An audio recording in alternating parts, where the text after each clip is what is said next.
Coghlan, who's the campaign leader on climate change at World Vision. Thanks, Rachel.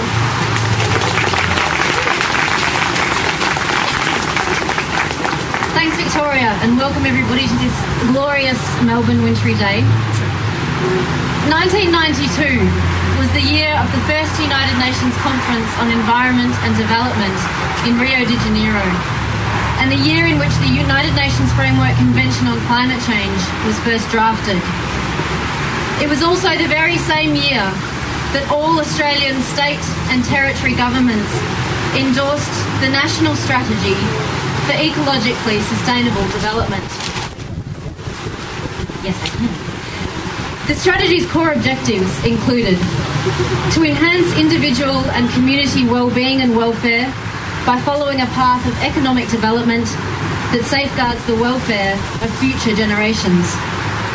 Number 2, to provide for equity within and between generations.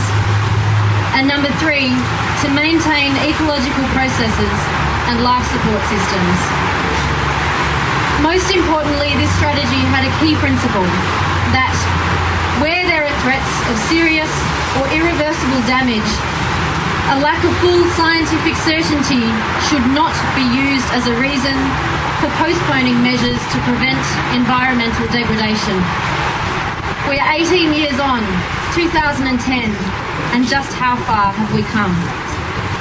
18 years on, and in Australia, our own politicians are mired in inaction and embroiled in tit-for-tat point scoring on developing effective domestic policies to reduce Australia's greenhouse gas emissions.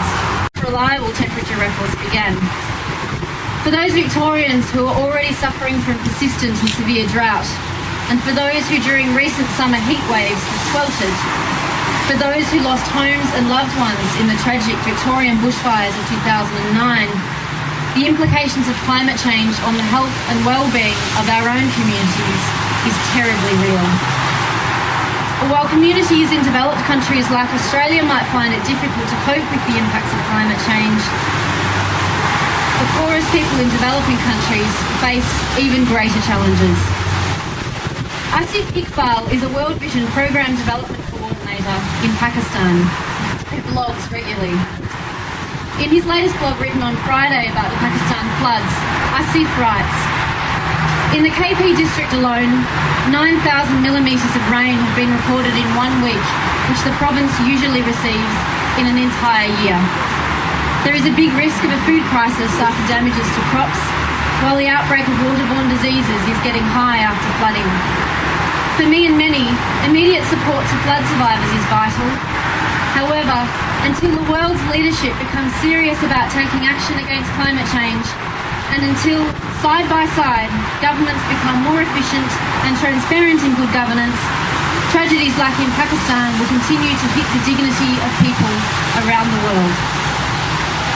Without question, climate change will challenge almost every aspect of the work of organisations like World Vision in the years to come. As a child-focused organisation, World Vision cares for the children who are disproportionately affected and for the future generations of children for whom the burdens will only increase over time. A disregard for the well-being of today and tomorrow's children comes into stark reality in the context of climate change. How much should we invest in, or should we borrow from our children's future? The reduction of all emission sources, including Australia's, in a global system is fundamental. Every global change in the climate will have a local effect. And every local solution undertaken to combat climate change will have a global impact. We all need to do our bit. So where can we find hope? Only last week, Australia's former Prime Minister, Kevin Rudd, was appointed to a new international high-level panel on global sustainability to continue the work that was begun in 1992 in Rio. The world's politicians will meet again at the end of this year in Mexico to continue the unfinished work of Copenhagen in reaching a global climate deal on climate change. We cannot afford not to have hope here. But the real hope comes with people like you. What we do have, as Victoria has said, is a growing body of the public who want action on climate change and who are stepping up to take individual action. The majority of the Australian public is concerned that climate change and pollution is damaging the health and well-being of our communities and our population.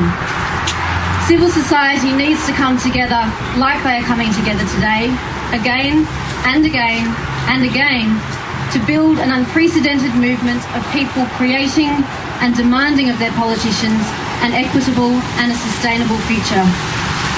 The opposition here is not each other, but the devastating cost of inaction, of complacency, of business and politics, as usual.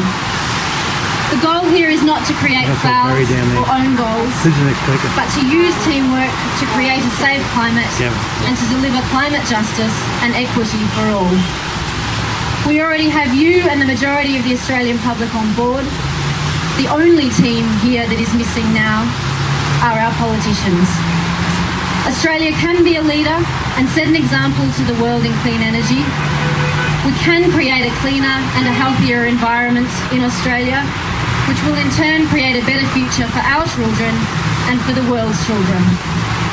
If our political parties want to see community consensus on climate change, they can see it clearly today in you and the other groups gathering around the country to demand action of them, and thank you for continuing to demand this action.